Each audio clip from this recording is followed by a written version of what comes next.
April 6. 6 days into the most ambitious crewed spaceflight since the Apollo era, 4 astronauts aboard NASA's Orion spacecraft, named Integrity, swept around the far side of the Moon at record-breaking speed. They captured over 7,000 photographs. They saw things no human eyes had witnessed in more than half a century. And then they came home. NASA called it a triumph, a textbook mission, the opening act of humanity's return to the Moon. But here's the question nobody in the mainstream press seems to be asking. What exactly did they see up there? Because the data streaming back from Artemis II didn't just confirm what we hoped. It quietly, almost accidentally, confirmed what a growing number of researchers have been warning us about for decades. The Moon is not what we think it is. Let's start with what NASA officially reported. During the historic lunar flyby, the Artemis II crew photographed something that immediately caught the attention of geologists: surface fractures and color variations across the lunar terrain. NASA's own press release highlighted these images: long, deep cracks running across the Moon's crust, photographed in unprecedented detail by human eyes for the first time. NASA explained them as ancient lava flows and tectonic stress lines. But hold on. Just 2 months before the Artemis II launch, American astronomers published findings of newly discovered geological fault lines on the Moon, fractures where sections of the lunar surface appeared to shift, not randomly or chaotically. These lithospheric plates were moving, then returning, with millimeter precision back to their exact original positions. Think about that for a second. Rocks in space moving, and then going back with millimeter precision. No natural geological process produces that behavior.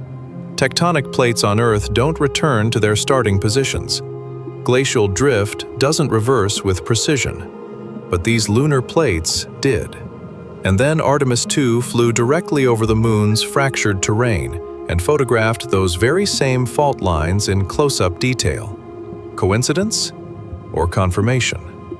To understand what this might mean, we need to go back, way back. November 20th, 1969. NASA's Apollo 12 mission intentionally crashes the ascent stage of its lunar module into the Moon's surface. The seismographs left behind by the astronauts begin registering the impact, and the Moon rings like a bell for nearly an hour.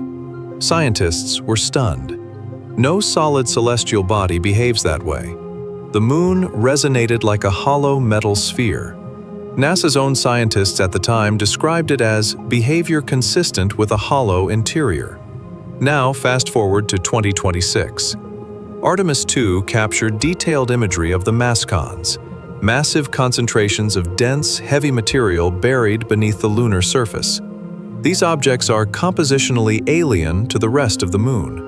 The surrounding regolith is light, almost like industrial foam. But the mascons are titanium-dense, impossibly heavy. Here's the paradox that keeps planetary scientists up at night. The mascons exhibit positive gravitational anomalies, a physical signature that, in standard models, only appears when there is a void beneath the surface. In other words, extremely heavy material sitting on top of nothing. Dense shell and empty core. And now, in April 2026, Artemis II astronauts photographed those same mascon regions in greater detail than ever before. They documented color variations across the terrain, patterns of iron and titanium deposits that form unusual geometric concentrations. The official explanation? Natural volcanic distribution. But the distribution isn't random. It never was. There's another detail from the Artemis II mission that deserves far more attention than it received. For the first time since Apollo 17, over 50 years ago, human eyes gazed upon the far side of the Moon in real time. The crew photographed terrain that ground-based telescopes and even most satellites can never see clearly. Features that remain, to this day, poorly understood. NASA's lunar science lead for the mission specifically called out the Orientale Basin, a colossal impact structure on the far side, as a target of intense scientific interest. She noted that satellite images simply cannot capture certain details that human eyes can perceive. Now consider this. The Moon is the only natural satellite in the solar system whose rotation is so perfectly synchronized with its orbit around its host planet that one face is permanently hidden from view. The same 41% of the Moon's surface has never, in recorded history, been visible from Earth. The mathematical odds of this occurring naturally are staggering. And what did Artemis II's cameras find on that hidden side?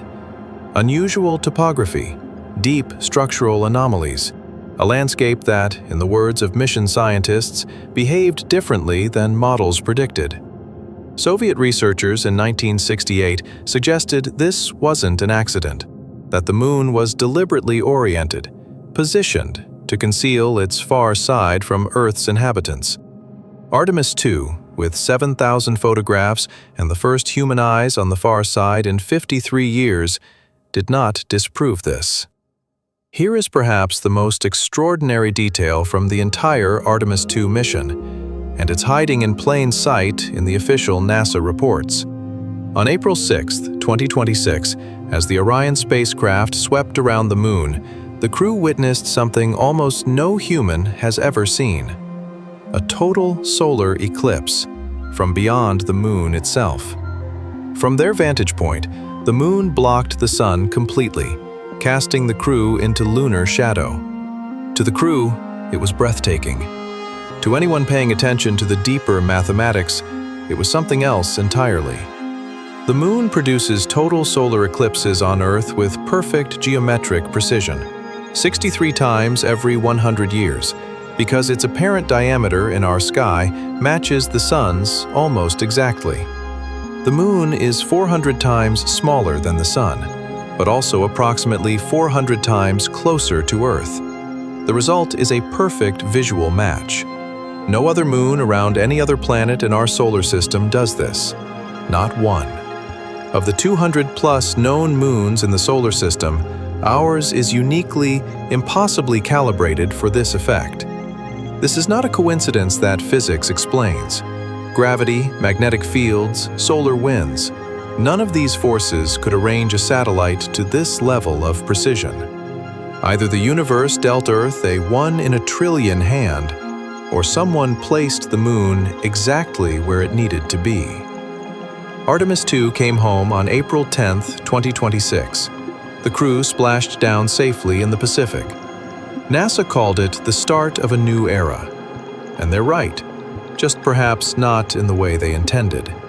Because with every mission we send back to the Moon, with every crater photographed, every fracture mapped, every gravitational anomaly cataloged, the evidence quietly accumulates. The Moon rings like a bell. Its plates move and return with precision. Its heaviest structures sit above voids. Its rotation is locked. Its size is calibrated. Its far side is hidden. And now 4 human beings have looked at it, really looked, from closer than anyone in half a century. They called their spacecraft Integrity. Maybe that's exactly what this moment demands. The truth about the Moon has always been there. The question is whether we have the courage to look directly at it.